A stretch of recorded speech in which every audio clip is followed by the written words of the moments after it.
Buhari had Decree 4 when he was in office in the 80s. Yeah? Because accountability is a problem for this administration.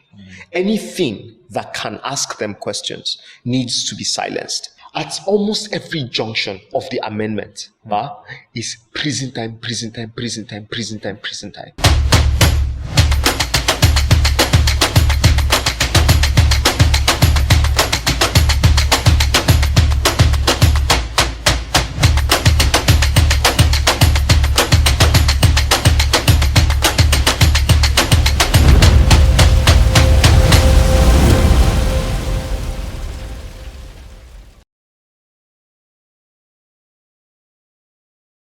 Welcome to episode 16 of Reactions. My name is Mr. Sal.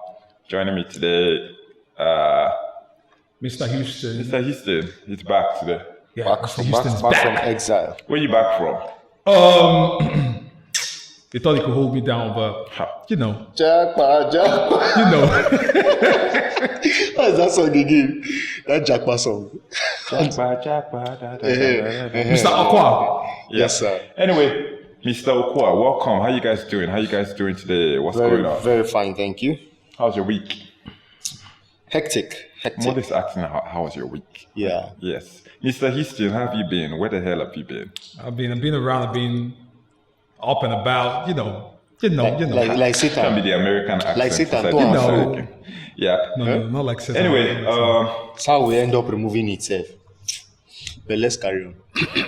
moving what? I said he's like Satan. He has been going to and fro. Oh, yeah. They said the devil is not like God. You know, he's not everywhere. When he's here, he's not there. So he's to and So fro. I've been up and about. Anyway, can we get started for today? So, okay. Our first topic is not political today. So during last week, Abby, when exactly? I think on Sunday, last week Sunday. So I met one of my friends. His name is Jazzy Generation. I have to put his name out there anyway. In case anybody wants to help, because it's a serious issue. So when I met him, he showed me clips of a documentary that he's working on, you know, based on a place in Surulere, Lagos. You know, so Surulere is like are you used to Lagos? Yeah, Surulere is supposed to be local government. Okay, it's a local government. So this is like a ghetto in a constituency as well. Surulere. So in the documentaries, like I was just seeing a lot of young guys, you know, young boys like 14, 15, 16. I don't think these guys were above 16 or 17 years old, you know. So the documentary was showing them doing drugs, fighting and killing each other, arguing about gangs, like they were having like raw sex, like that was part of the documentary, like with other young girls as well. Like he shot that thing very raw, you know. So in my mind, I'm like, okay, what's this thing that you're showing me? What's this thing? I didn't understand. Then he started narrating to me that most of the young guys in his area, because he comes from that area, you know, most of the guys there, like when they finish secondary school, some of them don't even go to secondary school. This is the lifestyle that they adopt. They just go to the streets, or they talk about these artists, gangs, which gang is doing this one, and he talks about they're always fighting. Like yesterday, he texted me by 6. No, not by 6. He texted me in the afternoon and told me that they were fighting there from 6 to 9 a.m. And he says that happens like most of the time. So I'm like, okay, don't these people have parents? You know, don't they have parents? Don't they go to school? They don't go to school, obviously. Then when I asked about their parents, it was like they fight and beat up their parents. I'm like, wow, this one now another serious level one. What the hell is going on here? You know, instead of they're doing Yahoo, doing drugs, fighting, and literally, because in the documentary he showed them, he wanted to capture that moment where they fight and they shoot each other. Yeah, they actually kill each other, like they murder each other there. So in my mind, I'm like, these are young Nigerian men just wasting away, you know? So when I thought about that, I was talking to him as well, because I'm like, okay, these people only doing this because they don't know better. First of all, they don't have mentors. They don't have people that are telling them any better. So I'm like, what can we do to help these people? Like who is supposed to like help all these kind of young men? Then I thought about the Southeast, you know, where they have that culture. Even if your parents don't have money to send you to school, they can send you to trade. Yeah, you know, attach you to somebody that has a successful business. You stay there, you learn something, then they pay you off, you know. And some of those people, most of those people go out to be successful businessmen. You know, so first of all, the first thing is that they are not idle. So the fact that you're not going to school does not mean you're sitting at home bored, because this thing is clear idleness. You know, So if somebody could teach them a trade, if there was a kind of, if the government even had something like set up where young kids can go, you know, to learn something, you know, I don't know, like, I was just thinking, like, there's this thing going on there, and that's just one area. You know, he didn't even talk about the other areas, mostly around Lagos. I don't know other parts of Nigeria that exists as well, but this is Surulere, Lagos. And he showed me some other clips of young boys like that fighting as well, you know, on YouTube. These things are documented on YouTube, but I don't think our leaders are paying any attention to them at all. You know, they were fighting with cutlasses. He says sometimes it just causes unnecessary traffic on the roads. You know, they rob people that are coming back from work. Young guys, if you don't give them money, they will cut you with the knife. Vicious. Yeah, like, I'm like, where is this one coming from? Like, where are they learning this culture? What's going on? So even if, I won't say even if you're bored though, because they say idle mind is the devil's workshop though. Yeah. You know, so I don't know what you guys think about it. What do you think can be done, you know, to savage these youths, like to help young people like this? Who do you think, whose responsibility is it for to help young men like this? I know most of them look up to people like Davido, Burna Boy, you know, and Wizkid. There was even a video I saw. I sent you guys a video. I don't know whether you guys saw it, of Wizkid like going to the streets and throwing money to them. So I brought that up and I sent that to you guys, even if you guys didn't know what I was going to talk about today. You know, concerning this story, I put it out there to say, okay, is this the help these people need? You know, did they just need money to be thrown at them? Is there nobody that is going inside, you know, to look deeply and say, what can we do really to help this young man? I know from a bunch like that, that's where we have some of those musicians that come up in Lagos, you know, some of them blow. But the thing is that not all of them are going to blow. Not all of them are going to be musicians. Very tiny percentage. Not all of them even have dreams to be musicians. Some of them are just there and they are stuck.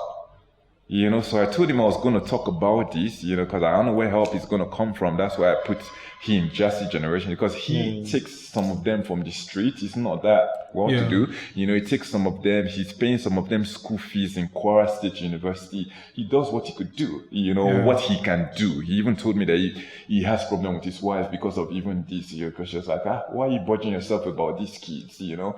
And we have people that are rich out there that are really not doing anything. Like, what you guys think? Who do you guys think is supposed to be responsible for these kids? We just leave them for their parents and say it's not anybody's business? Or do you think our leaders need to step in? And not just leaders, even celebrities. We see in America where somebody like LeBron James will come out to say he's doing, this housing, whatever, this schooling, whatever. You know, celebrities come out to say they're paying school fees for so and so people. Not dead local government schools, not all this nonsense.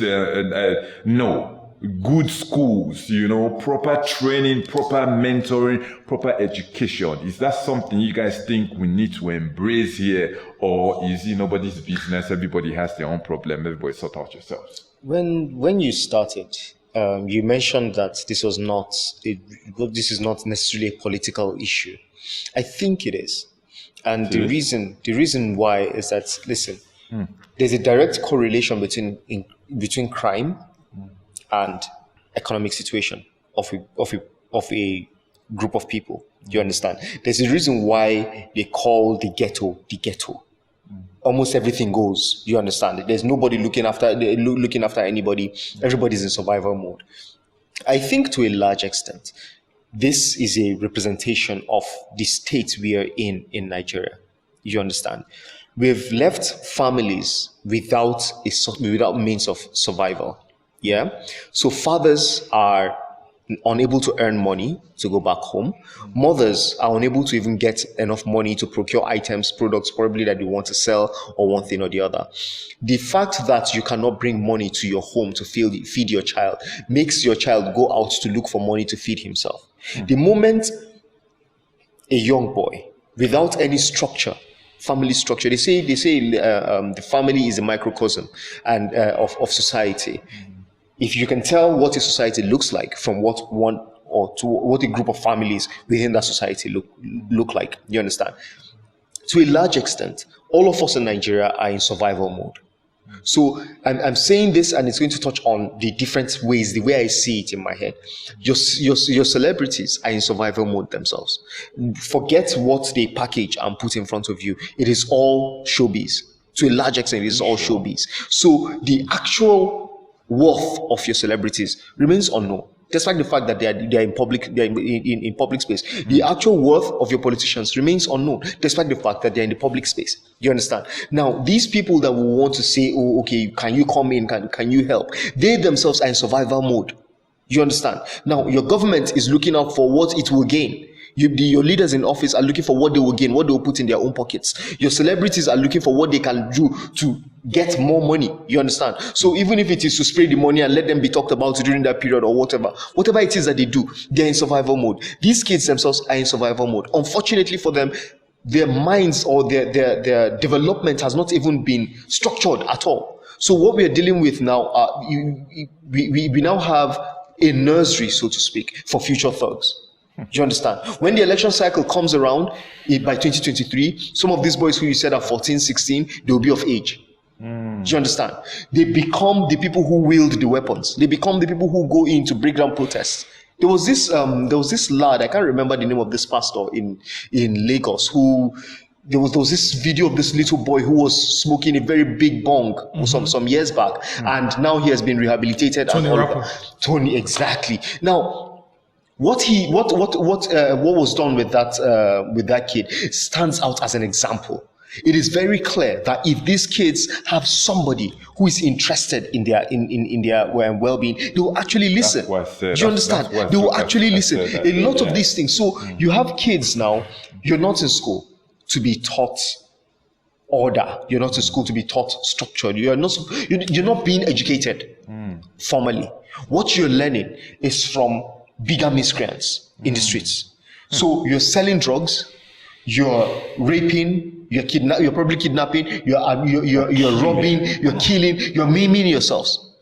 The role models that they're copying from are the senior thugs that currently terrorizing elections. So probably in there's already somebody who is going to take over from a very popular thug and MC that we know in Nigeria, but I'm not going to call his name. You get? Now, what I'm saying is, if our leaders were actually true, if they were not in survival mode like the rest of us, they would understand that maintaining the balance in the family is critical to making sure that the people who want to use these kids for bad, what do they call them, intentions, do not even find them. You get? If a child has not been taught the value of his own life from home, if you do not know that one person out there cares about you, you will live like that. I have not seen the videos yet, but I'm pretty sure that it's going to even... Horrible. Now, sir, let me even explain something. This sounds like it's in Surulere, it's in a far place, it's withdrawn from us. This is happening in Cuba right now. This thing I'm telling you is happening in Cuba right now. You see, that's Cuba in Abuja. The whole phase 2, phase 3, phase 4, and whatnot, government secondary school in Cuba, these things are actually happening. I remember when I was growing up, growing up in Cuba some years back, early 2000s, we had some of these boys who had just moved from Lagos. Do you understand? Because the heat was too much for them. They came to Abuja, and I will not lie, 2 people in my family actually followed them. 2 people in my family followed them. Until today, we are still struggling to bring them back. You get what I'm saying? So these things don't just have an effect on this case. Now, by the time these ones are of age, they'll probably have 1, 2, 3 children from different girls that they have probably raped or had consensual sex with. Do you understand? What do you think they're going to raise their families on? It is a cycle. What we are seeing now is not because the family just broke. What we are seeing now is the effect of years where their own parents were growing up. The neglect, they were by themselves. They had to figure whatever it is they had to figure out by themselves with no help whatsoever. That is what has given birth to these children. Do you understand? I saw a news reports about some weeks ago, Lagos state government saying it was going to clamp down on cultism and blah, blah, blah, blah, blah, blah, blah in the state. Cultism is rife in Lagos. What they Cultism even is said rife was in they were Nasarawa going to State. arrest It's the parents of the cult. Is that what we should be talking about? exactly. Hey, Like, we even talked discussed about that. now, We even discussed That's not that. what you're You get supposed to be talking now about. those cultists, those cults. This is the raw material for them. These are the boys that they will use to terrorize, instill fear, and whatever that they need to do. So it's a cycle that we're seeing. With respect to where the responsibility is, unfortunately, it rests with our leaders, one way or the other. Whether it is political leaders, religious leaders, community leaders, traditional leaders, whatever it is, whoever is in a position to lead. You and I as well, just like your friend is doing. He's taking responsibility for them. They're not his own. Now, if we were sincere as a people, you remember, I've always been trying to push that agenda. If we are sincere, if we truly see the other person as a human being, you will not want your own child in that kind of situation. But this your friend is not the first person to see those children in that place. Do you understand? So even our senses have been numbed to a large extent that people that have the means, that actually know that this thing is wrong, that will probably even advocate for better way, whatever, for young children and adolescents, will pass through that thing and nothing pricks them. Do you understand? Because our society has moved so far towards survival. You're just thinking, oh, I have to survive. My family needs to survive. This one, that's basically what we're saying. Mr. That's what we're saying. What you think can be done to help, or what you think about the entire? Whenever I hear about things like hooliganism and kids taken to crime and all that, I think about myself, because in reality, I'm actually a transformation. Like, my life is actually a transformation. It's a very sensitive matter to me, because I know what I was like in Port Harcourt way back 2007, 8. I was almost in the same situation, because one of the reasons for things like this is a lack of good role models, or just like you said, mentorship. I remember things happening while I was growing up in Port Harcourt, where I had several situations where, after secondary school, way back 2006, after I finished my WAEC, I came to town, sat down with people and all that. And all I had for an older brother figure were street cultists. Like, we used to know their names. Myself and my friends, we used to compare who was stronger. And this was like in the heat of all that militant time in Port Harcourt. We used to compare. We'll say, this person is better than this person. We don't even call them by their actual names. I mean, they had sobriquets that they went by, so we had to call them by their sobriquet. I mean, we call it their bush name. We say, this person is a better shooter. But we've actually never seen them shoot. But from the stories they talk about, like what they do in the bush and all that, like, I remember all of these things. And then I think what I had, what brought me to order, what called me to order then was my father. My father noticed this thing in me, like I was seriously changing. My conversations always revolved around cultists and guns and all these things. And he had issues with them. He was like, this is not the child I raised. But I mean, he would only go to work just to leave me another day with another cultist. So he didn't even know what was going on. But when he kept noticing the change in me, because he observed, like, this is not my son. And as far as I was concerned, these people were like my older brothers. They gave me things to hold for them. There were times they would even send me to buy, smokes and stuff. For me, I was having fun because I had people I could look up to. But then I realized, after I wrote JAMB at a certain point, I got into school. That was like what really helped me. My father pushed and made sure I got into university. I remember coming back for my first semester holidays, and one of my closest friends then, I couldn't even call him by his name anymore because he was now a cultist. And I remember him saying something like, I remember his words, he's late now, by the way. I remember his words were, you don't choose education now, that kind of thing. And the first thing I said to myself was, like, I had so much pity for him because I felt he didn't know better. I remember him telling me, man, don't call me by that anymore. I couldn't call him by his actual name anymore. And from then I had to start separate. Like, I wasn't that close to him anymore. And I realized all these people he used to look up to, he wanted to actually be like them in character and everything.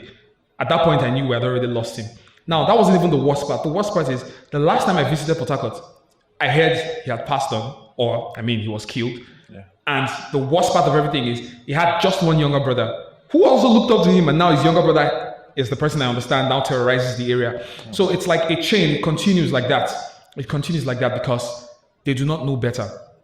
Also, just like Henry said, just like Big Henry said, what's it called? Hooliganism and gangsterism is not restricted to just Lagos. I mean, it's in Lagos right now because it's a concern in Lagos now because because Lagos is the economic hub and everybody's eyes on Lagos, but it's everywhere. It's now in Kubwa. It's now everywhere. So in Lagos, it's also not, I mean, Surulere is just very close to Ojuelegba, where Wizkid grew up. And just like you rightly said, Mr. Sal, you said a lot of these people epitomize musicians and the rest of them. Exactly, it's actually true. And these musicians fail. There's a part where they fail. It's not entirely their responsibility, but there's this failed ambassadorship that goes on, or I don't know, like this failed representation the musicians actually carry out that they do not know. It's a failed thing. I call it a failed ambassadorship because some of them do not understand that they represent where they're coming from. Exactly. You hear people like Olamide rap most times and he always calls Bariga, this, Bariga, that, Bariga.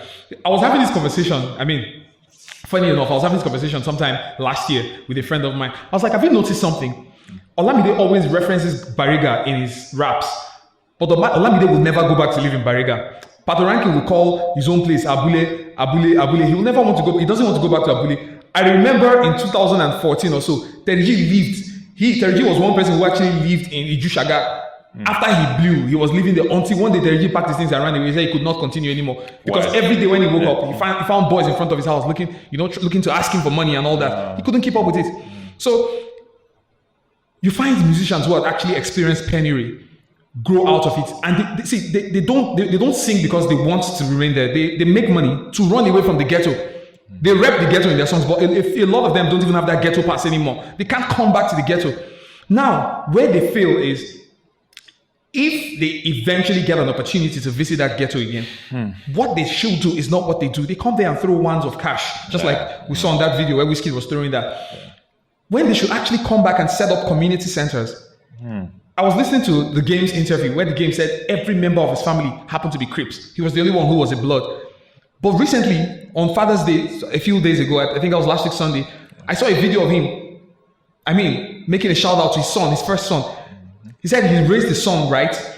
So he raised him away from gangs and all these things. And his son was the only person that remembered to wish him a happy birthday. He had daughters and all that. Yeah, but he was coming to the other kids. And as far as I'm concerned, I'm not looking at his bank account or the number of estates he had or his estate. I'm actually looking at him being able to raise a son like himself, but he's raising the son different from everything he went through. He's a Blood. He's a member of a gang, or was, but he's raising up his son in the right way. That's success as far as I'm concerned.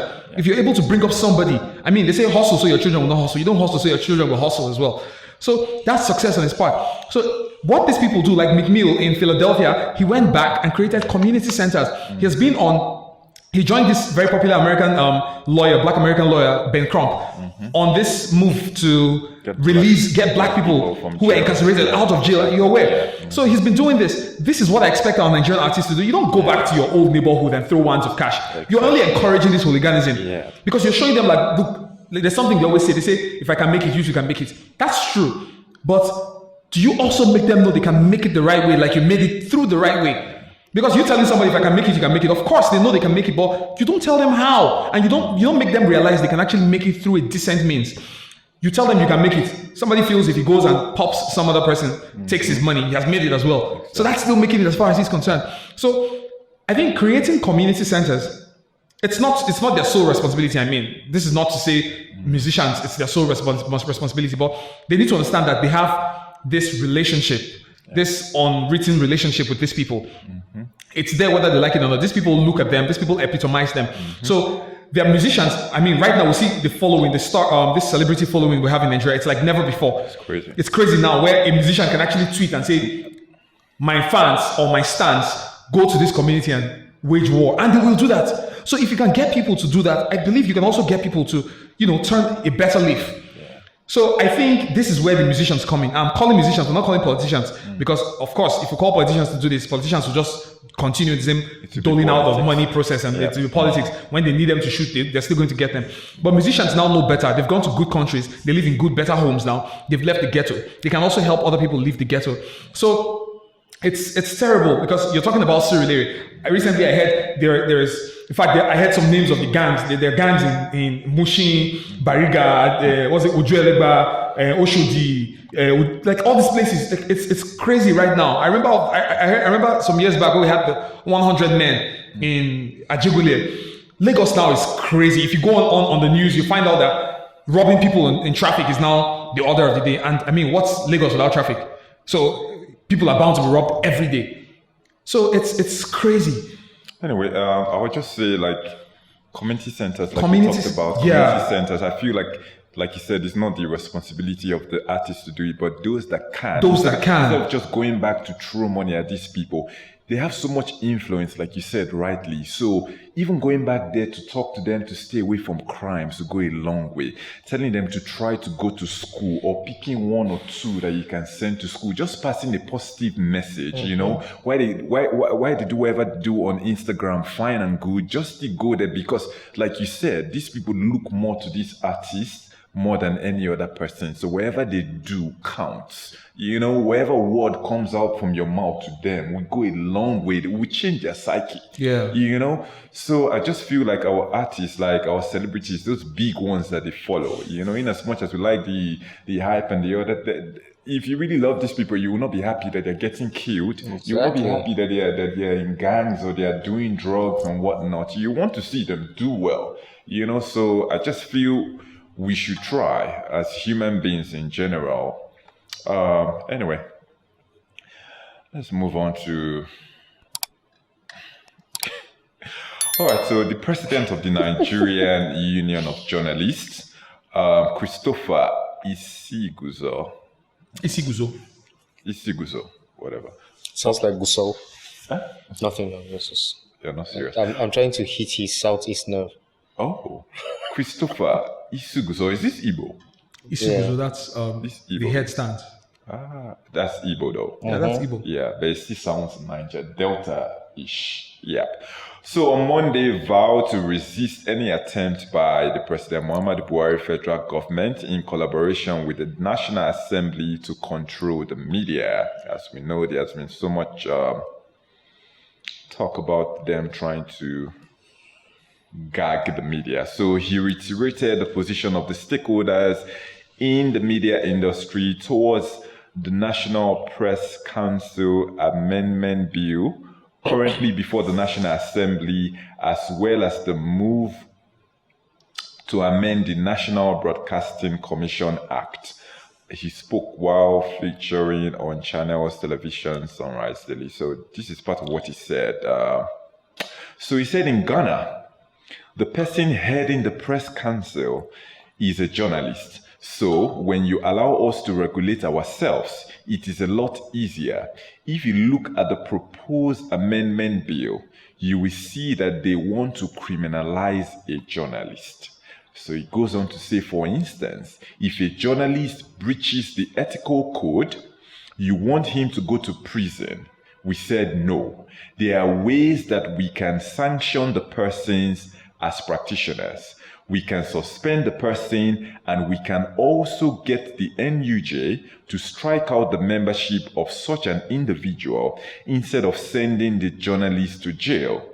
These are the gray areas we feel should be struck out in the amendment. So responding to the backlash of the National Assembly trying to amend the MPC and NBC Act, NBC, National Broadcasting Commission. Yeah, so the Senate spokesperson, Dr. Ajibola Bashiru, said that the amendments to the Act should not be misinterpreted as an attempt to gag the freedom of speech and free press in the country under President Buhari. So this is what he said.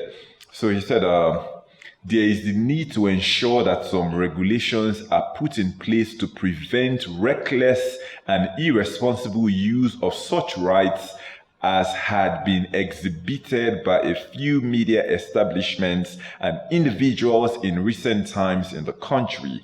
The current attempt to amend the NBC Act and the NPC Act is to improve and sanitize and not to stiffen the civic space. Oqua, I brought this one for you to, first of all, just like break down the entire process that's going on right now, because you talked about it behind the scene like last week, so you try to break down the entire process that's going on behind the scene for me to make it more scary as it actually seems. Why this move is very scary. For those people who are conversant with their history, this is not different from the, what do they call it? From Decree 4. Yeah. You understand? Since this administration came on board, can you break down what Decree 4 means? In layman's terms, whoever has the power, whoever is enabled, that is, how do I put it now? Whoever is angry with what a journalist has done, can directly, without trial, take that journalist to once you report to the police, journalist is in prison. That's what it means. Now, you need to understand that Buhari had Decree 4 when he was in office in the 80s. Under a democratic setting, and over the years, what the press had done to bring democracy back and whatnot, the press had become stronger than the press that Buhari met in 83. You understand? Now, because, how do I put it? Accountability is a problem for this administration.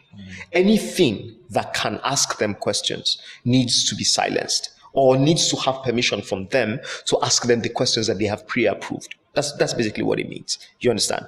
Now, there are details of this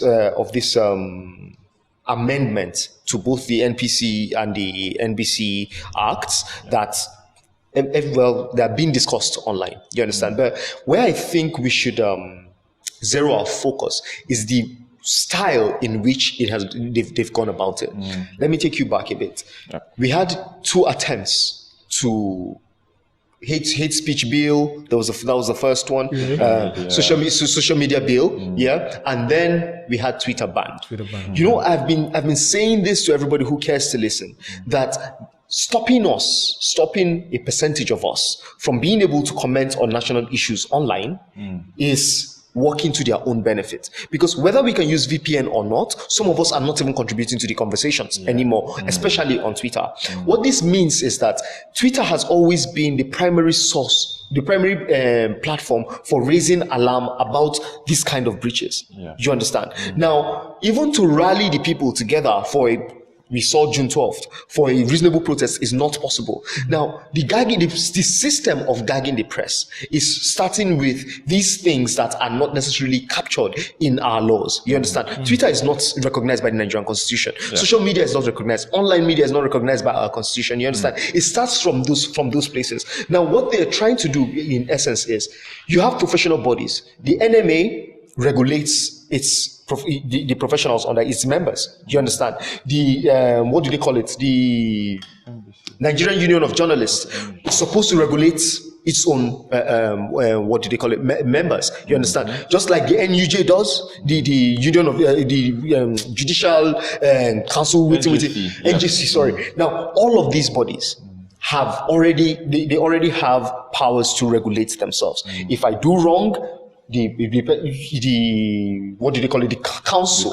can punish me based on rules that I have learned from before. That these rules apply to me if I must practice this profession. The NBA, you understand?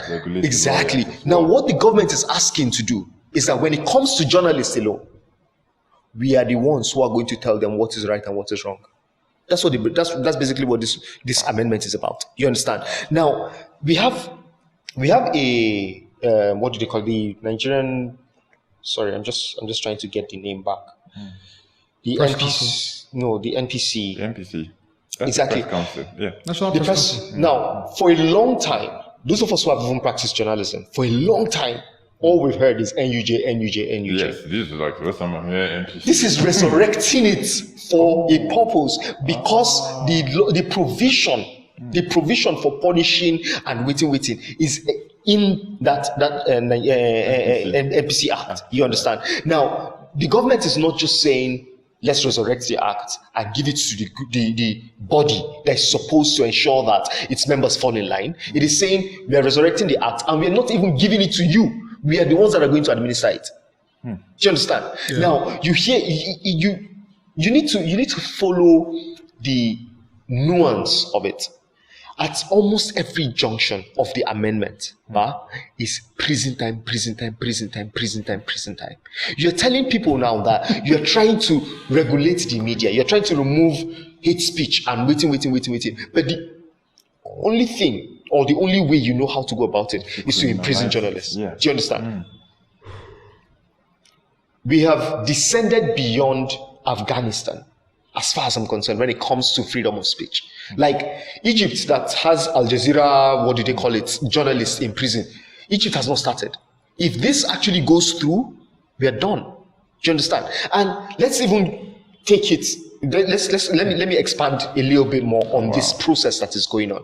Is that the media, pressmen are not part of it. Do you understand?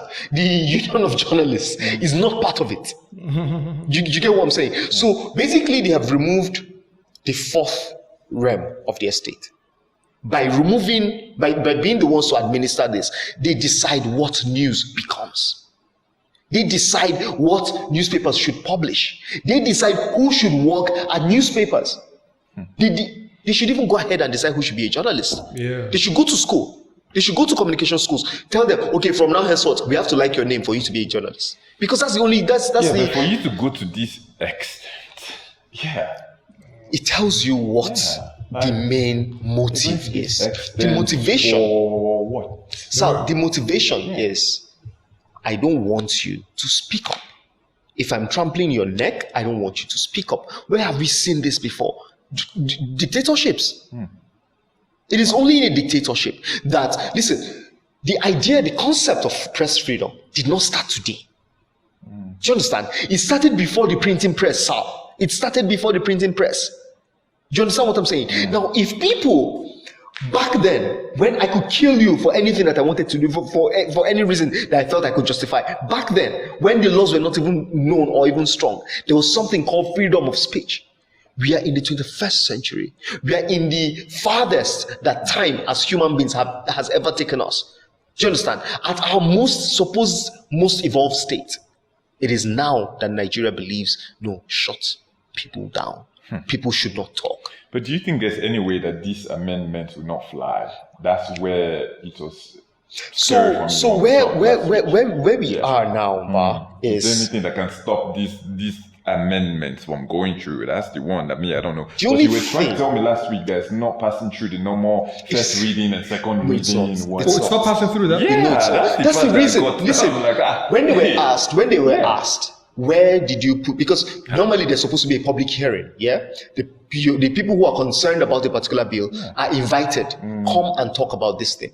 If you check every other bill that the Senate or the National Assembly has tried to pass, they have adverts running for a long time. You hear them. The National Assembly really invites you to its public hearing on blah, blah, blah, blah, blah. They won. Do you know what they said? They said they put out newspaper adverts. They did not write the NUJ to bring representatives.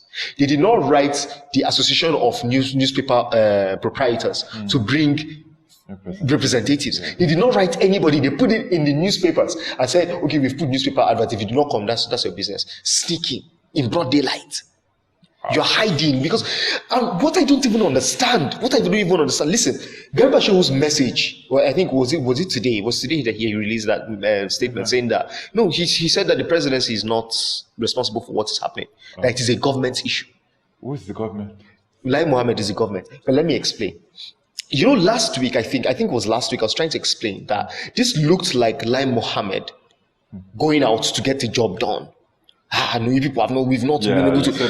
You understand? Exactly. Now, this is showing very clearly that Buhari was probably uncomfortable with what was being said, what was being thrown at him online. Everybody was struggling to save face. Lai Mohammed jumped in. He started with Twitter, got to the point where the presidency said, is that what you want to do? No problem, go ahead. So he got the backing of the presidency. Now, Garba Shehu and Femi Adesina have been leaders of is it Nigerian Press Kinikon? What do they call them again? Please, I can't remember.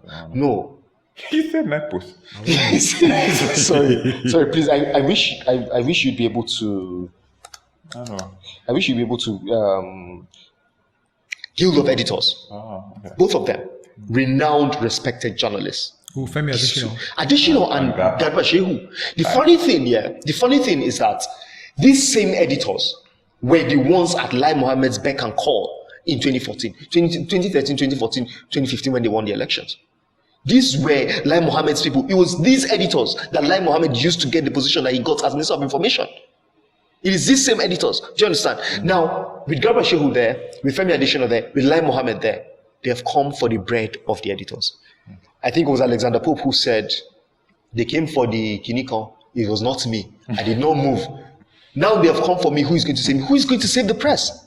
Who is going to save them? How do they even, now with this thing in place, yes, sir, their commentary about it will leave their hands tied. Because newspapers will have to make clear-cut accusations at whoever they feel is responsible for this thing. Those accusations already are indicting. That's what Lai Mohammed is trying to explain to them. Before you even come out now and say you are criticizing Lai Mohammed for what he has said or what he has done, you have committed crime. You've committed a crime.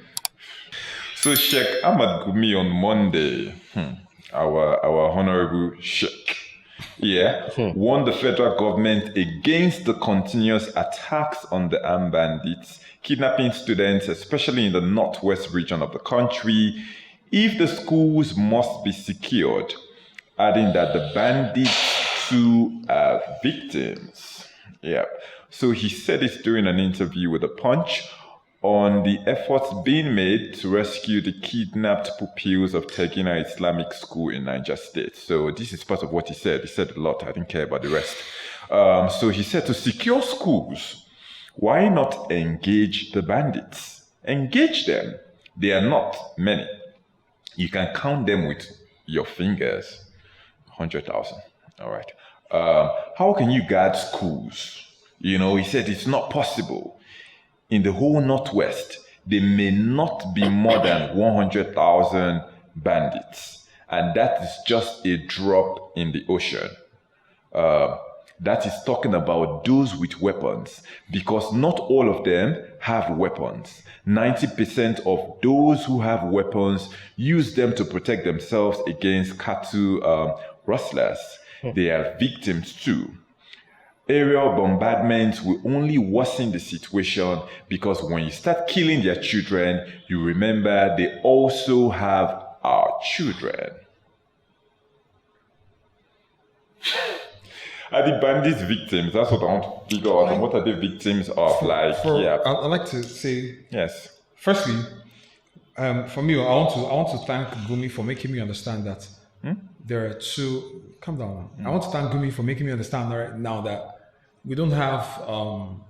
There's nothing like bandits and headsmen. It's one people. It's one group.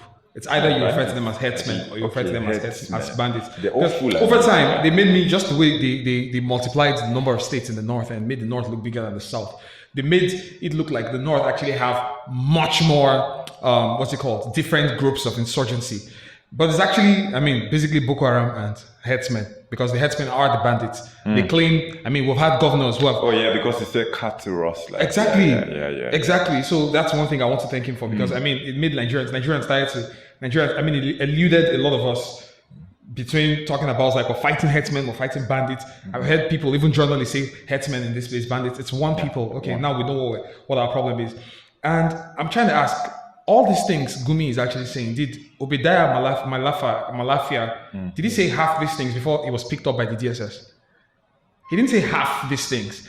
Gumi has threatened, he has said things Gumi doesn't just make statements, he makes assertions. Yes. Like he's really assertive when he says these things. And the DSS is here to pick him up. They don't pick him up. Even though I woke up this morning to a news that they've invited him. They just invited him for probably Fura the Nunu to come and take. News, so. Oh yes, I saw it this morning that they finally invited the military. The army invited him to come and clarify his claims that the bandits are in collusion with the military. But I'm still pretty sure they probably invited him to come and take Kunu and Fura with them, because this is certainly not going to be a grill. This man has said things in the past. He said so many things. This was the same man who actually downplayed the effect of what the bandits are actually doing. This was somebody who said the crime, he compared the crime of the bandits with that of IPOB. He said the crime of the IPOB is significantly higher and that of the bandits is lesser than what the IPOB actually do, because IPOB actually kill. They go after security personnel and the bandits go after school children. He said this. These were his words. So if someone has actually said things like this over time, I don't know why Gumi is still not being questioned. And he came out to say that if they continue to attack them, the schools will not be safe. Exactly. Like, for you to make that kind of bold, exactly. The other time he said if we attack bandits, he has said this man he has gone from just assertions to threats. Now he's making threats. He's become the spokesman for the bandits. He's made the bandits look victimized. And how does he locate these people? It's not possible to guard the schools. It's not possible to guard the schools. Can I bandits, jump in here? Gumi, 1 minute. So Gumi is supposed to be a sheikh. He's supposed to be an Islamic cleric. Lately, I've been studying Islam. Not necessarily studying, but like I've been trying to I've been following up on the Quran and some of the Islamic, dogmas. And I've come to realize that there's something called fitna, which is persecution. And the Quran actually says, now this is not me misquoting the Quran. The Quran actually says fitna is worse than killing. That's persecution. If you meet an Islamic cleric, you can actually ask them. It's in the Quran. Now, Gumi, has he ever sat down to teach this bandit? Like, has he played his own part, apart from being a mediator between the government and the bandits? Has he really sat down to preach, the Islamic gospel to these people, to let them know that what these people are doing is persecuting people, chastising people? Okay, you say it's children they're after. Is it proper? You are even making claims. You're making a case for them, saying schools are going to be unsafe. There will be no school in the whole of the north if these bandits are not being listened to, or whatever he said. See, there's so much reason for that man to be picked up for me. There's so much. So the question you asked was if the bandits are victims as well. I think anybody who does not have access to the public purse in Nigeria right now is a victim. Remember, these bandits are not supposed to be Nigerians, though. No. If you followed his Arise interview, I watched it live. He was explaining that they're mostly they're mostly Nigerians. He said that on air. You understand? And what he was talking about was, in Gumi's mind, he sees these bandits as one-on-one with Niger Delta militants. He sees them like people who are fighting a cause. Do you understand? What cause? That was the point that Gumi failed to explain. Do you understand? Right. Now, Nigeria has robbed all of us. Do you understand? If we are talking about the people in the Niger Delta, the militants that were in the creeks back then before the amnesty, because that's what he was saying. He was saying government should think up an amnesty program, a genuine amnesty program. Those ones were fighting for now. Their area was being abandoned and they were feeding the nation. Now, what are these ones fighting for? So this is where my problem with the Sheikh is. Because he keeps defending you cannot for any reason. I don't know any religion that allows you to side with killers. It is not about whether you're trying to fight for their rights or whatever.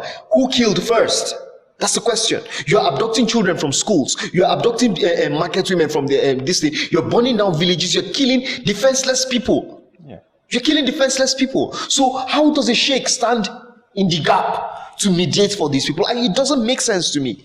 Now, his whole claim about them being victims and whatnot. Listen, Nigeria has fucked all of us. Yes. Nigeria has given us, put new holes in new places that holes were not supposed to be. You understand? Is that enough for us? Say those Surulere boys are victims as well. They are. They actually are. Exactly. You get? Now, should we all pick up weapons and start killing each other because we've been victimized one way or the other? We shouldn't. You understand? And I feel like it is high time that we discussed this in the last episode. The role of our religious leaders in politics or national issues. You understand? I feel it is high time that we looked at ourselves in the mirror. In the mirror. Tell yourself the honest truth. Forget whatever sentiment or whatever what do they call it, alliances you have. Tell yourself the truth. These people are killing children. They are abducting children, they are killing them, they are extorting money from people who don't even have. Do you understand? People who don't even have. Committing murder. Do you understand? Yeah, It is murder that they are committing. Murder, kidnapping, manslaughter. That blah, blah, blah. reminds me, if he can defend these people, then that lady that is trending on social media for killing that TVC or whatever. Yeah. Let's defend every murderer now. I even saw a tweet where someone says, Let's defend every killer. I even saw a tweet where someone says, You know? a common bandit in Nigeria now can actually afford a Bentley. But I didn't it's talk about the that. part where he's really begging the government to let the men engage with them, So the thing here is government is supposed to engage.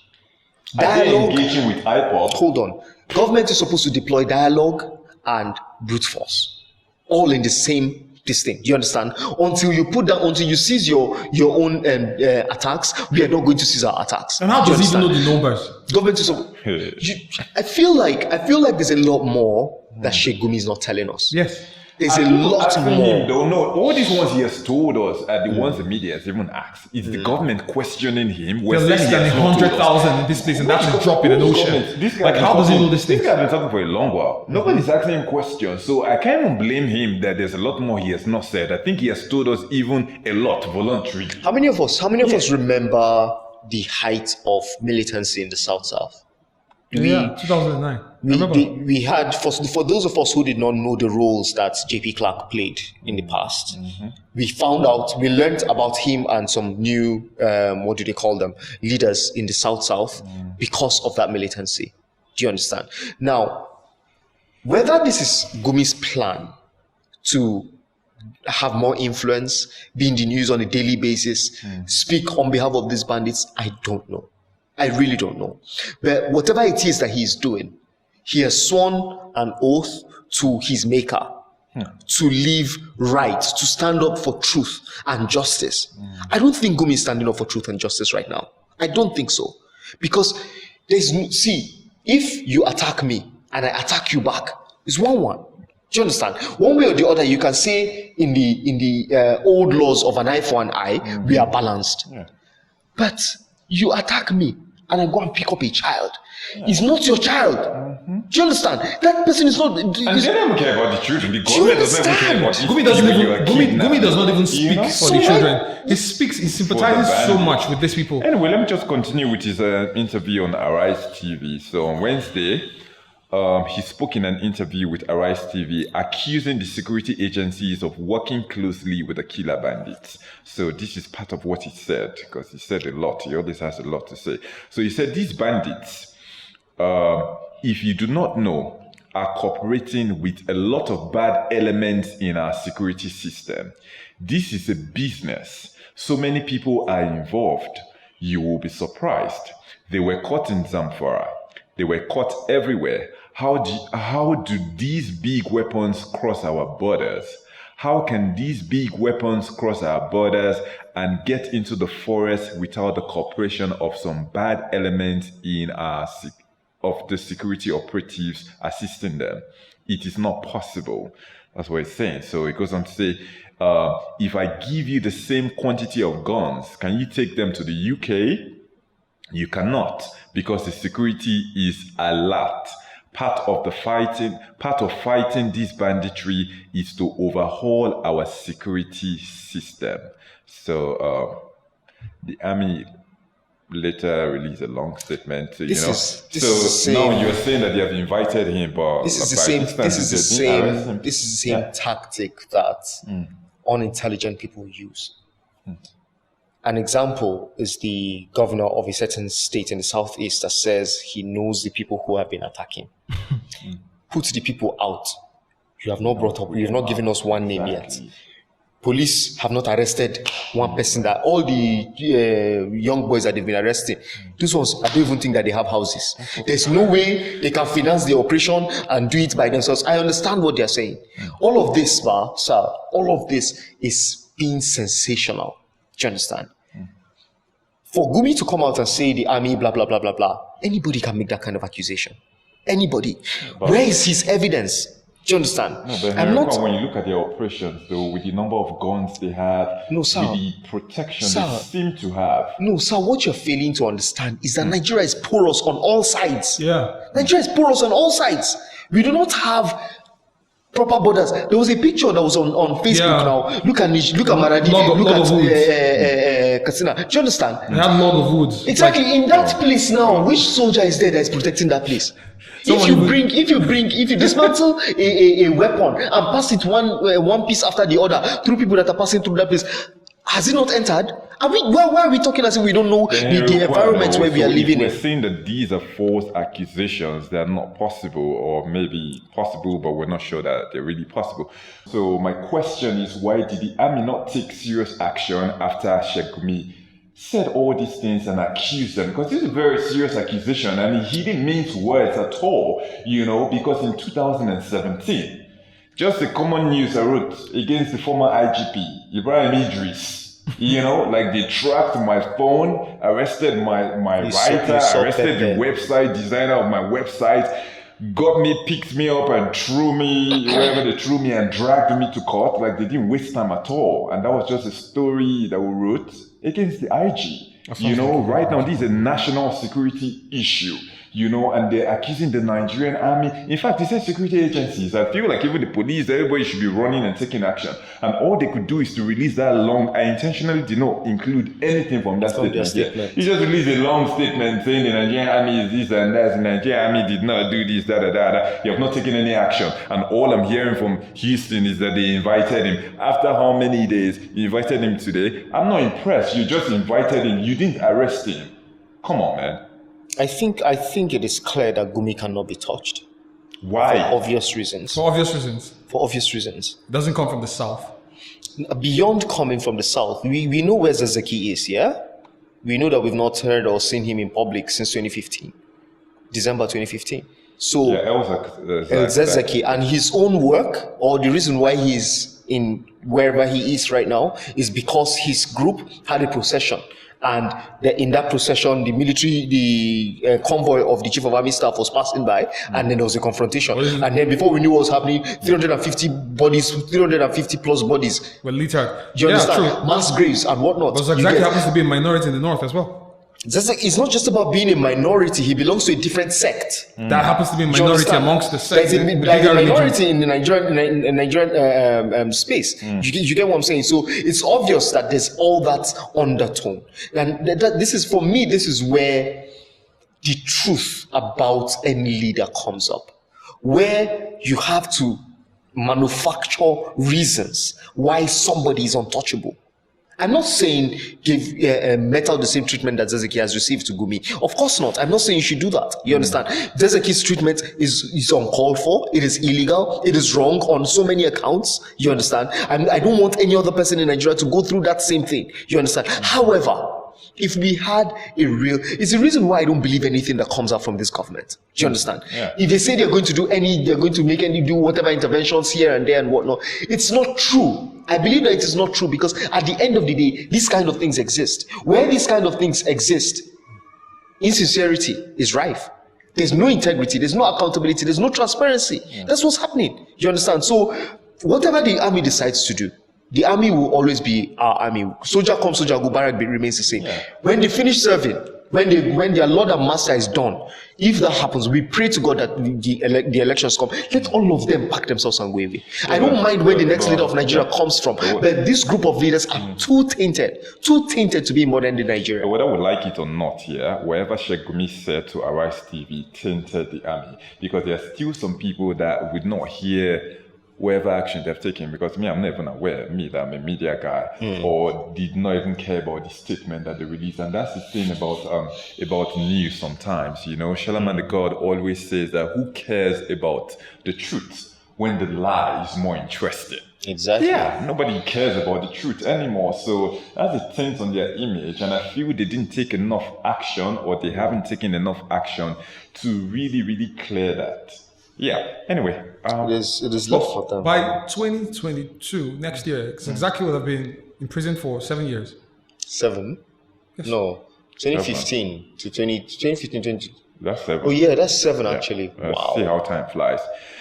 Anyway, this thing we're about to talk about right now, yeah, to be honest, yeah, this shit got me very angry. Anyway, the roof of the National Assembly Senate Chamber, Senate Chamber. Yeah, it was the Senate. Was seen in a viral video on the social media leaking profusely on Tuesday morning. Did you guys experience that rain? It was raining here. Oh, wow, it was beautiful. And that day was so cold as well. Beautiful. Yeah, but when I saw the nonsense that came out from the rain, I'm like, okay, because there was no wind here. Yeah. There was just rain, non-stop, no more rain. It was just rain. It wasn't windy like that. So this suddenly became a big news with so many people questioning the 37 billion naira budgeted and approved for the renovation of the complex in the 2020 budget. So reacting, the Senate President, Senator Ahmad Lawan, said, so after there was so much talk on social media about the 37 billion, whether it was approved, whether it was not approved, whether it was given here, whether it wasn't given here. Too much nonsense talk. So this is what the Senate President said. So he said the fact that there was a leakage to me is a clear testimony, confirmation, and vindication of the position of the National Assembly initially. So he says everyone knows that this place is overdue for rehabilitation. We went to see Mr. President and he was so gracious. He asked us to meet with FCTA, the owners of the building. Myself, the Speaker of the House of Reps, the late Chief of Staff to the President, the Minister of Finance, met to look for money for the rehabilitation of the National Assembly. Now, wow.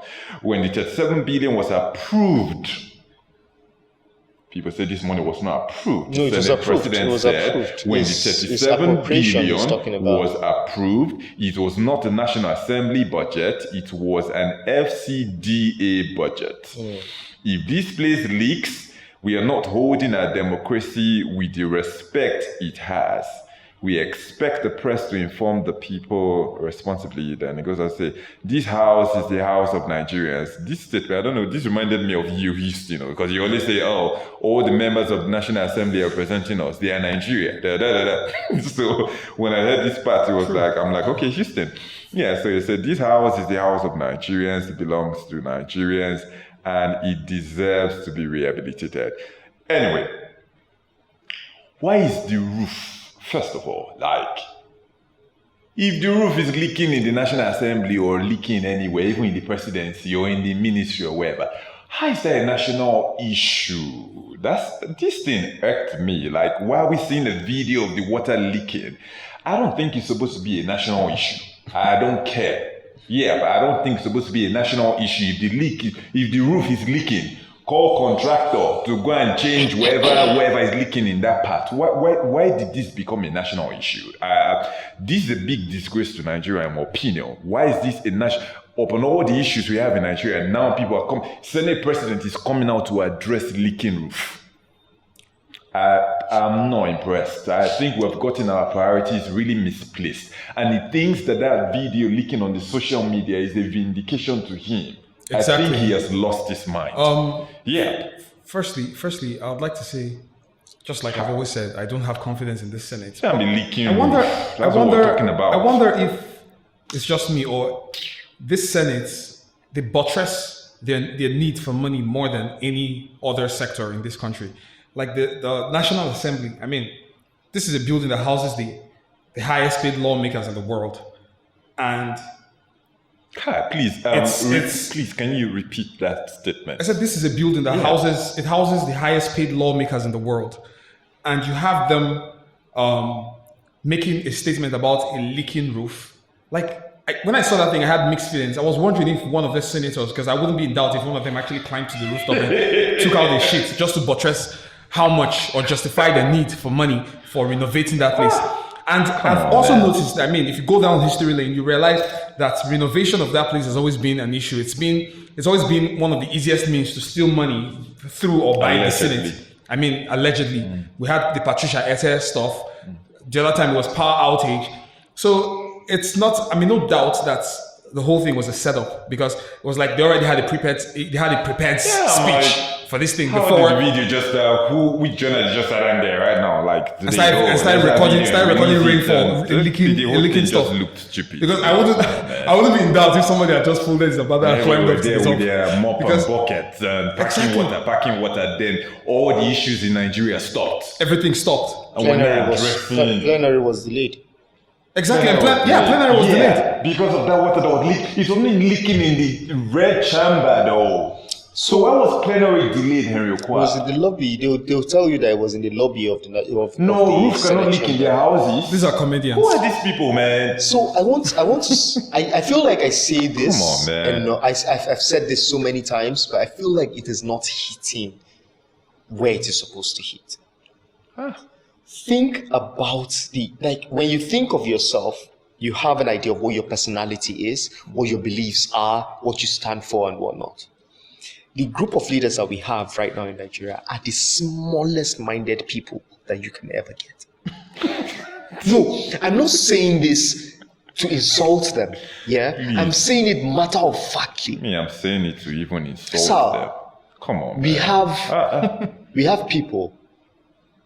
I can say all of them that are elected members in that house live in mansions. If roof is leaking anywhere in their houses, they'll go about their businesses. Yeah. Houston's submission, as far as I'm concerned, that's what I had in my mind. I don't know how, but that's what I had in my mind. How did it look? Did the roof leak? How? What happened? Exactly. Do you have a lecture? No, you've been to that building. To me, that's one of the most sophisticated buildings Do you understand? in Nigeria. Do you understand? On, man. Even the roof of this local house where I live is not leaking. See, Sal, let's forget it. No matter how sophisticated it is, unfortunately, it's not as sophisticated as the hammer of one senator. After all, they are very good at climbing fences and waiting. Yes, these people climb fences. Exactly. So, what's a roof? What's a roof to people who climb fences and gates? Senate president coming out, vindicated. Like his own achievement. When people are dying, they're kidnapping people. I want our major takeaway from this to be that our leaders are showing their hands. Do you understand? Everybody right now who is in a position to lead this country is showing his hand, what he's capable of. Whether it is the president, whether it's the vice president, whether it's the senate president, whether it's the ministers, what they're doing now is who they are. It's who they are. It is who they are. We must not forget that. We must not forget. I say this every day. Thought we must not forget that the nation will be embarrassed. People are dying in floods, and you're telling me that we feel embarrassed for what? Give them the 37 billion, or in fact, another 37. I think everybody plays victim in this country. You know the funny thing? Some weeks ago, 9 billion from that 37 was actually appropriated. Wow. 9 billion was that's funded. What the senator and spokesman said that the way he put it is that they didn't approve the 37, that they approved 9. No, he could have said they approved 37. It's in trenches. Exactly, it's in trenches. So now in all those weeks since 9.something billion came out. Come on, man. Because I can swear I've been inside the Senate chamber at least. You will not say there's no portion. It doesn't need any renovation. And then wait.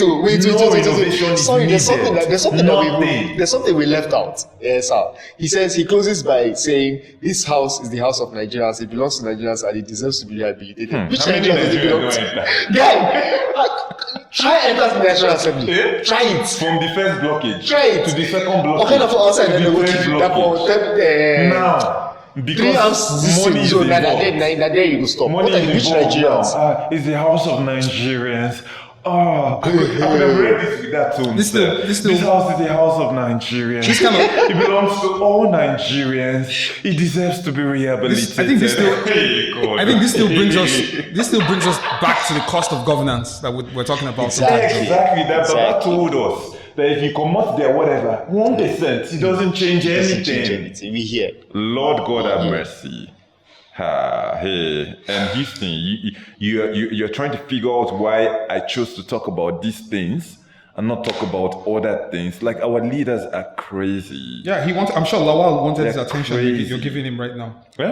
Lawal. No, I'm not giving him the kind of attention he wants, because I'm not advocating for any. Like, we should cry for him and say, we are going to rehabilitate it. So let him come out. So you will help us during plenary session. I'll give him money for zinc sheets. As a matter of fact, I think they should have that should have even been the more reason. Like that should have been a dedicated reason why they should even stay under that rain and continue the plenary session. You know, they should show us that they're selfless. Yes. You know, start leaking inside the plenary sessions itself. It can't. You know, if you start to drop on top Lawan head as they deliberate plenary, then in my mind I would say, I will not say there's a problem. Or do you know what I would say? I'm like, okay.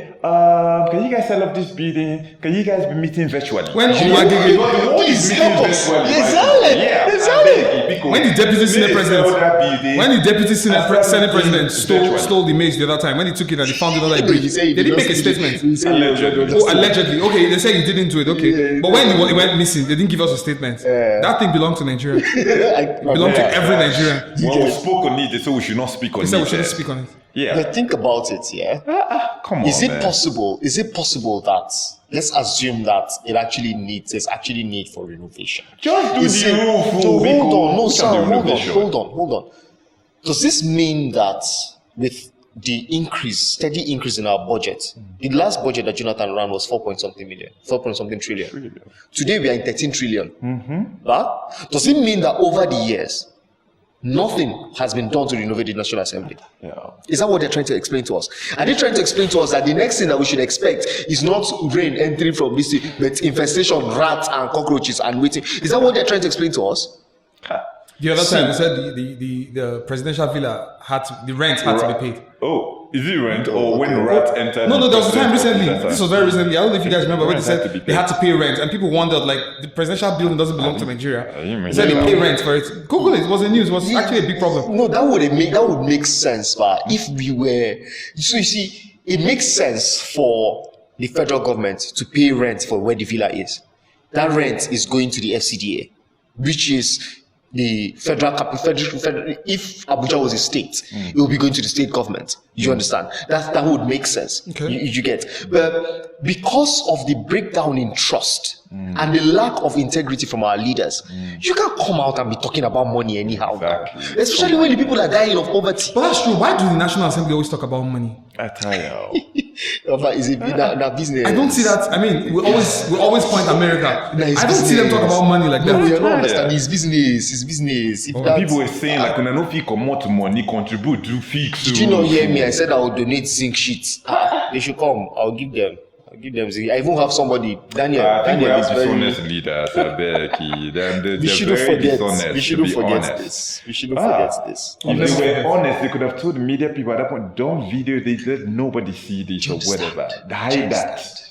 You quickly put it out there, quick. In fact, I should say they don't pay the journalists allegedly. Make the please release it to make a trend. Sounds favorite word. Allegedly. They say that's your Twitter. That's your Twitter. Put it on that your Twitter. That's your Twitter. Put it there. I'm not seeing the video on that your Twitter. God, Rubbish. let's rush through this one so we're over our time. Anyway, there's nothing really much to say. Okay, not really. Anyway, so President Buhari on Wednesday held a closed-door meeting with some northern state governors at the Aso Rock Presidential Villa in Abuja over the rising insecurity in the region. So regarding the meeting with the president, the governor of Zamfara State, Bello Matawale, said, and I quote, "We discussed security, not just for my state, but the northern region because of the current escalation of insecurity." So he says, I briefed him regarding to the president, and the governor of Niger State also briefed him. The president assured us that action will be taken on what we have discussed about the issue of insecurity. So I have a note here which says the president's security meeting with the northern states governors came on the heels of his exclusive interview with Arise TV, where he revealed that he had chased away 2 southwest governors who had come to him over the rising insecurity in their states. The president had argued that since it was the people of their states who voted them into power, it was their responsibility to figure out how to protect them, saying that they know their environments better than he does. So I brought this out here for you guys to chime in, so we don't just ignore this, because what happens most times, the media just reported on this visit by this northern governor without tying it to that interview. Exactly. And this is one of the reasons I love being into media, because to me, I feel like I'm so independent that I can call out all the bullshit. Like, this is bullshit. So I don't even think it's about being independent. It's laziness. It is laziness. But I'm like, don't they see this? This somebody that just said Lots of negligence. It is laziness. You see, the typical Nigerian journalist is a hustler. The typical Nigerian journalist is a hustler. Listen, all the things that we are going through, they are not without. It's not as if they are existing in some kind of world where these things don't affect them. Their children, they don't have money to pay for their children's school fees. They have bills that they need to pay and whatnot at home. So for them, it is about march on the story out. Because everybody was there. Everybody gathered. Yeah. They gave them statements, all of them turned around, and boom, broadcasted the statement without doing the due diligence, without being able to tie things together. Do you understand? Kudos to you, sir, and what you're doing with page 36, because this is for me, I feel like these are the kind of things that show who our leaders truly are. Yeah. You see, our president, when in 2015, what he should have said is, I belong to these people, I don't belong to everybody. That's what Buhari should have said. Jon Snow. It is very, very clear. Do you understand? It is very, very clear. Yeah. It wasn't just about the way Buhari said he chased the Southwest governors away. The flicking of the finger in Hausa land, when a Hausa man flicks his finger like that, is dismissal. Do you understand? It's utter, get away from this place. Disregard. Exactly. That was what, let's use the Buhari's body language again. That was the body language for the Southwest governors. And they went for the same issue. Insecurity. I attend to one, I send back one. I don't just attend to one. I even promise that one that there will be actions taken for that insecurity. Another set, I drive them away. And see, I want to continue to push this point that we must not forget now that our leaders are showing their hands. The people in the Southwest, the people in the Southeast that feel as if, no, they are different, the things that they're suffering, you're suffering the same thing. But I have a question. You're suffering the same thing. Your leaders, you're oppressed, you're being killed, your properties are being looted and whatnot, and your leaders are sitting down there because what? They want a share of the pie. All of you can die as far as they're concerned. I have a question. Do you think in any way, do you think the president's body language with regards to this, do you think he indirectly encourages secessionist agitations? Indirectly, yes. Okay. Because, I was going to say something, but Henry doesn't like me addressing the president as the father of the nation. But I know very well now that if you are a father and you favor one person, because I call him Jon Snow because, he's the king in the north, he's the emperor in the north, of the north and in the north. So if you have two kids... That Jon Snow, you've done disservice to Jon Snow's name. Honestly, you've done disservice to Jon Snow. Anyway, see, I happen to be a twin. That's why I'm saying this. And I know growing up, I know how my father will speak to strangers who tried to either compare myself and my twin brother or favor one person. My father would be like, look, if you're not buying the same thing for the both of them, don't buy. Don't worry. Just let go. You don't understand. Buy for the other kids. These people are my special thing. I know how I handle them. Because growing up, he never pit us together. He never had this. He never created any reason for both of us to compete against each other or anybody to feel this less favored, that kind of thing. As a matter of fact, as we started growing up, I started to feel like, man, I think I've relied on my father for too long, for too much. Daddy, don't worry, I'll do this by myself. So now I'm not saying Nigerians are twins, but there's equality that's supposed to be enshrined in in our system in Nigeria. And right now, the president, with his body language, he's actually, if you ask me, I've said before that I don't think the president supports the actions of IPOB, but I think indirectly he feels what is going on in the South, not just IPOB, but in Southwest right now. All the agitations because going on. These agitations are coming up. Well. If you observe why these agitations, and that's why I'm telling you that I hope that even after all the nonsense IPOB are doing right now, I hope that another group wouldn't emerge in the nearest future, because Akwa Ibom have come out. Oh yes, I saw the Akwa Ibom story. How they went to the UK, they went directly to the United Nations to ask for Akwa Ibom Nation. So you see, there's a lot of disgruntled sets of people coming out every day because they feel marginalized. And the crazy thing is that the president's response to that was who's marginalizing. They don't see what Exactly. they're doing. And the It's president's like, you don't response see is, what you're doing that is dividing the country. And all the president could say see. is, all the president could say is, who's marginalizing who? I feel like based on his statements, like the statement that he made that was published yesterday, Jonathan may not even be allowed to visit the villa anytime soon. He came out yesterday and was saying that it is because of the discrimination that insecurity is at its peak in Nigeria. That's the first time that the former president is opening his mouth to state very clearly that this thing is actually an issue. And then the president, as you said, I don't want that guy to be my father. Of the nation. I don't want him to be my father. Even with the money and the power, I honestly don't want Buhari to be my father. Ruling as a father, though. So I get what Houston says every time, because see the way Joe Biden came now. Like a lot of people didn't vote him that wanted Trump, but he, knowing that he's the president of this country, you're not president of Democratic Party, you are president of the country, and he made it clear from his statement from day one. Because you have to clear stuff from day one that I'm here for all of you. Make us feel involved. I have strong reason to believe that Nigeria is being run the way Buhari's family is. I have strong reason to believe that. No, I'm not making allegations. No, let me explain. The older I've gotten, the more I don't have time for certain frivolities. There are certain places that I'm not interested in showing whether you like me or you don't like me. I'll just do my own and pass. Men have been known to get more stubborn the older they get. True. Do you understand? Facts. The general Lauma is not interested in all of these things, that fancy things that people are saying, take it family. That's him. That's not how.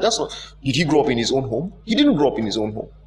We know that Buhari did not grow up in his own home. He has told us in several interviews, as well as plenty other leaders in Nigeria, especially from the north. Atiku as well did not grow up with his family. You understand? But listen, how many stories have you heard from the homes of other leaders?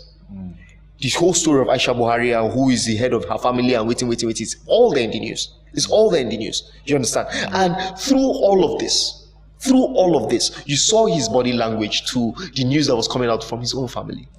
Why would he care about the Houston that he doesn't know Houston's last name? But if you don't care, man, then don't come out for the office. It's because it's greed. It is greed. You can't tell him not to run. He's entitled to run, despite knowing that he's not qualified to run. He's not capable. He's not competent enough. He's not even intelligent enough to run.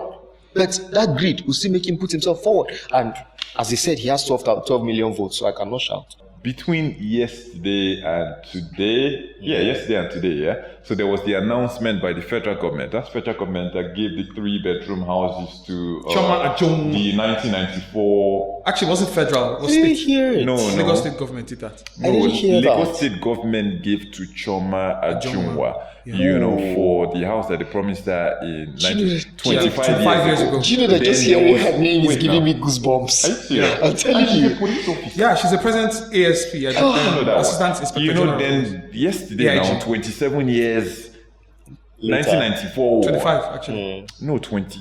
There's another one. Super Eagles now that won African Cup of Nations 24. in 1994. 94. 27 years ago.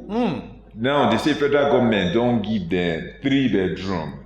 Choma Ajunwa from Lagos State government at 3-bedroom too. Then the Super Eagles wants 3-bedroom, and people are like, what's going on that they're giving people 3? Or why is APC giving out 3-bedrooms to athletes? I think it's 20-something years after promising them. I don't understand. Like, what's happening?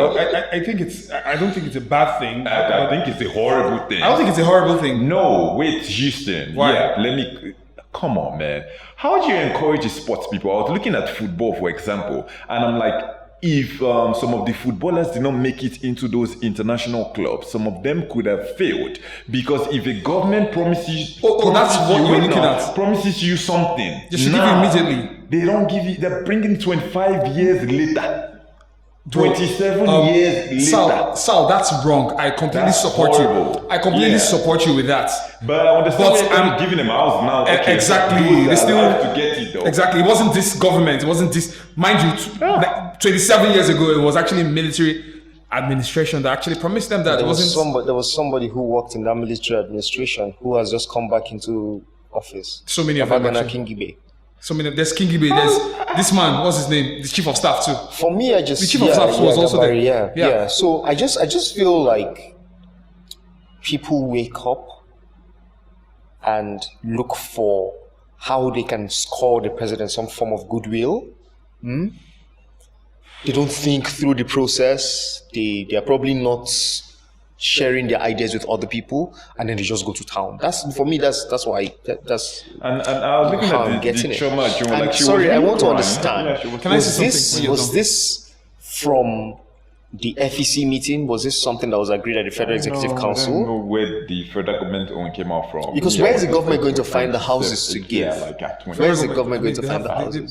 they- Three bedroom, all of them are 3 bedrooms. So this thing is planned Can I- somewhere. Maybe there's somewhere where they have 3 A bedrooms. team, to a give team out of for footballers back then was about Exactly. 30 man strong. all of Yeah. them. For the footballers alone, then the crew, the I know- coaches, and I- whatnot. Some of them are really- Son, Yeah, they some of those footballers are some of them are late. dead already. Yeah. Some of them are dead Sorry, already. no, Igwavon, No, Igwavon. Keshi is Keshi's late. dead. But they say Yeah. it might go to the family. No, definitely. But now let me chime in. With Choma Ajunwa's I think some time ago we talked about how underfunded and how under-equipped the police, how they're not being taken care of. She as an AIG ASP. right now, ASP. I think it's might not be the right time, but I think in the Igbo tribe there's a proverb that says whenever a man wakes up, That's it's his his morning. morning. So I think it's still not. She was crying. It still shows how appreciative she is and how much of a blessing it's going to be to her family, Because of even if how it's not to bad her. the society is now. Because So- someone like her Yeah. should not be suffering. She shouldn't be suffering. Should not. But now I'm looking at her now, not as a sports person. I'm looking at her as a police officer. Police people are not being treated. Okay, they said she was actually in the police when she She went is to now. war. She's an AS. Yes, before she went. Yes, so many of them were in the police. Samuel Peter was actually Peter who went to box. Was an Akwa He was a policeman in Port Harcourt and left police because of how underfunded and how underpaid they were. So Julius Agaho as well. Julius Agahua, yes. Yes, he was a policeman. Yes. He was a police. These people run away from police. The funny thing is that sports in in security agencies is taken very seriously. Yes. In the military, The in first police, coup. it is taken very The seriously. first coup, have you forgotten? The person who represented Nigeria in high jump, what's his name? Ifa Juna Emmanuel, Thank you. was actually the first person to represent Nigeria in high jump while in the Olympics. Nigerian army and came back from the high jump to execute the coup. So we have lots of physically fit people in the force, Wow. in the armed I was forces. shocked when I saw it. Like, So I think it's a good police thing. uniform. I'm like, The is past this the right administration picture? failed to do Jesus, that. I was someone along, like, Like, you know the funny thing? I remember watching her jump. Yes. You know, I The remember name her. the name I'm still telling you. rings a bell. The That's moment you an icon mentioned, here. the moment you mentioned, I think we should clap for her. her. We should remember her. So she's not supposed to be in the police Nigerian force. Maybe go legend. buy her house Nigerian and give legend. her plenty money. Come on, these are the sports icons that we have. We should And that's celebrate you know them what? all. That's the only thing that unites this country. sports. That's the only. Yeah. That's the only time when you find somebody from the north shouting one Igbo name and somebody from the telling south shouting one Hausa name. That's the only time. I'm telling you. Anyway, guys, Well- we've come to the end of today's episode. Thank you, guys. Houston, please welcome back and please don't leave that seat again. So, Uchi is going to hear that. I have to remove that part. If Uchi deserves to watch this beginning to the end, go. How far you Anyway, know? I've come to the end of this episode. Yeah, and wherever you guys are saying right now, I am not going to edit. Everything will be on the podcast. Anyway, I dare you. So thank you guys for watching. Please subscribe Thank to you. Pictured 6 TV on YouTube. Like and comment and share, please. And continue to support us. Yep, you can bring money as well. And of course, share your views on whatever it is that you feel we have submitted, whatever you feel we have said. Yeah. Let us know what you think. Thank you. All right, thank you. Goodbye.